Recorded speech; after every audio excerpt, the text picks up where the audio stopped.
어김없이 전기차 보조금 규정이 살짝 바뀌었습니다. 구체적인 내용은 보조금 업무 처리 지침에 나와 있는데요. 이렇게 쭉 내려가 보면은 어느 부분에서 나왔는지 한번 봅시다. 이 보조금 지원 기준 및 단가 부분에서 여러 가지 변경된 사항을 확인을 할 수가 있습니다. 그런데 여러분께서 이것을 일일이 찾아보기에는 너무 복잡하니까 제가 늘 그랬듯이 이렇게 편리한 전기차 보조금 계산기에 이것을 모두 반영해 놨습니다. 자, 그러면은 올해 작성한 이 계산기하고 작년에 작성한 이 계산기에서 어떤 식으로 차이가 나는지를 보면서 올해 보조금이 어떤 식으로 바뀌었는지를 살펴보도록 하겠습니다. 자, 2025년 같은 경우에 성능 보조금에서는 자, 최대값이 소형 이하는 250, 중형 이상은 300이 되도록 계산이 됩니다. 그런데 작년 같은 경우에는 이 부분에 대해서는 소형 이하는 300, 그리고 중형 이상은 400이었습니다. 즉 돌려 말하면은 이런 식으로 소형에서는 50, 그리고 중형에서는 100이 줄어든 것을 볼 수가 있고요.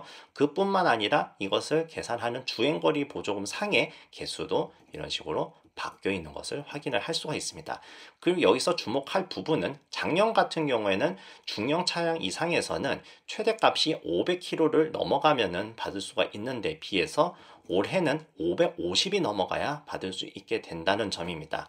즉 주행거리가 더 늘어났어야 더 많은 보조금을 받을 수 있게 되었다. 이런 식으로 해석이 됩니다. 자, 그럼 다음 부분을 봅시다. 자, 이렇게 넘어가 보면은 배터리 관련 보조 개수와 추가 보조금이 되는데요. 이 배터리 안전 보조금 부분이 좀 바뀌었습니다.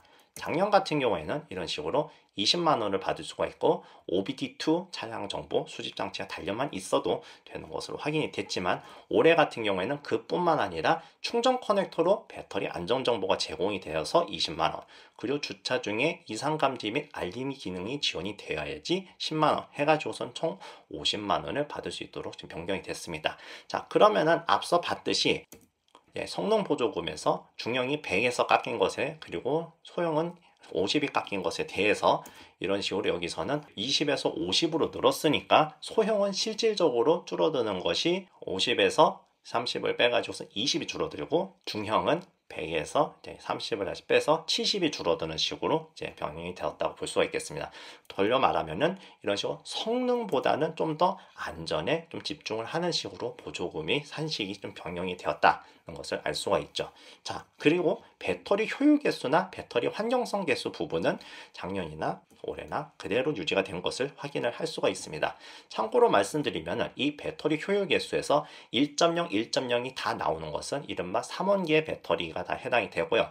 리튬 인산철 같은 경우에는 배터리 환경성 개수가 0.6으로 선정이 낮게 나오고 있고, 그리고 효율 개수 같은 경우에는 이제 밀도가 좀 낮아서 0.7 내지 0.8 정도 수준으로 이제 나온다고 보시면 되겠습니다. 자, 넘어가서 다음은 보조 개수 및 추가 보조금 부분인데, 요거는 제조사와 차량 특성에 많이 반영을 하고 있죠. 자, 올해 같은 경우에는 이런 식으로 나와 있고, 작년 같은 경우에는 이런 식으로 나와 있는데요.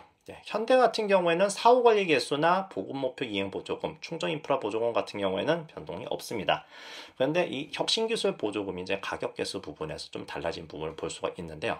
작년 같은 경우에는 V2L이 추가가 되면은 20만 원, 그리고 충전 속도에 따라서 차등 지원을 하는 걸 볼 수 있는데 100kW 미만은 없고 200kW가 넘어가면은 30만 원을 받는 것으로 되었는데, 반면에 올해는 V2L은 그대로지만은 충전 속도가 250이 넣어야지 30만 원을 받는 것으로 좀 변경이 된 걸 볼 수 있습니다. 나머지 부분도 조금씩 좀 이제 줄어들거나 좀 차등이 좀 더 늘어난 것을 좀 확인을 할 수가 있죠.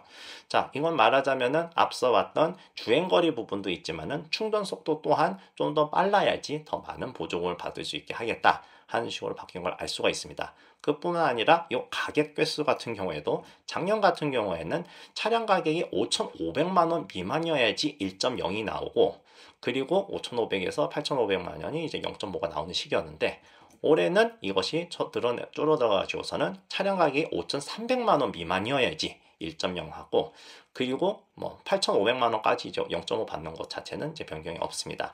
즉 차량 가격은 싸져야 되고, 충전 속도는 더 빨라져야 되고, 그리고 주행거리가 더 늘어나야지 보조금을 제대로 받을 수 있다 하는 것을 볼 수가 있습니다. 자, 그리고 아래쪽으로 좀 내려봐가지고 제조사별 보조 개수 및 추가 보조금 기준 이제 표를 볼 수가 있는데요. 자, 작년과 비해서 약간씩 좀 달라진 것을 좀 볼 수가 있습니다. 예, 뭐 BMW나 아우디 같은 곳에는 이런 부분이 좀 더 늘어났고, 예, 그런 것 좀 확인이 되는데, 이렇게 회색 톤으로 표시가 된 거는 아직까지는 올해는 지금 파악이 안 되는 업체들이라서 일단 좀 해놨습니다.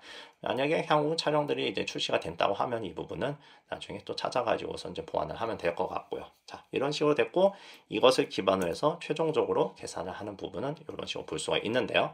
자, 작년과 큰 차이가 바로 눈에 띄는 거는 이 배터리 안전 부분이 20에서 50으로 늘었다. 하지만 성능 보조금이 많이 줄었기 때문에 최종적인 국비 보조금 같은 경우에는 작년에 비해서 이 부분이 중형 이상은 70만 원이 줄었고, 그리고 소형 이하는 20만 원이 준다. 최대치가 그렇게 이해를 하시면 되겠습니다. 그리고 이 국비 플러스 지방비 해서 최대 보조금 같은 경우에도 여기서 보면서 서울특별시 같은 경우에도 630으로 됐는데 작년에가 800이었던 것에 비하면은 거기서도 벌써 많이 준 걸 볼 수가 있습니다. 다른 광역시나 지자체 같은 걸 확인을 해도 예를 들어서 뭐 광주광역시 같은 경우에는 1020을 줬는데 올해 같은 경우에는 얼마를 줄까요? 910, 100만 원 이상 준 것을 이제 볼 수가 있습니다. 이런 식으로 해서 이제 각각 각 지자체별로 이제 발표된 것의 내용을 확인을 해도 보조금이 전체적으로 많이 줄어들었다 하는 것을 확인을 할 수가 있습니다. 자, 그럼 이것을 지금 기반으로 해서 올해 곧 출시가 될 차량들에 대해서 계산할 준비가 되었다고 보시면 되겠습니다.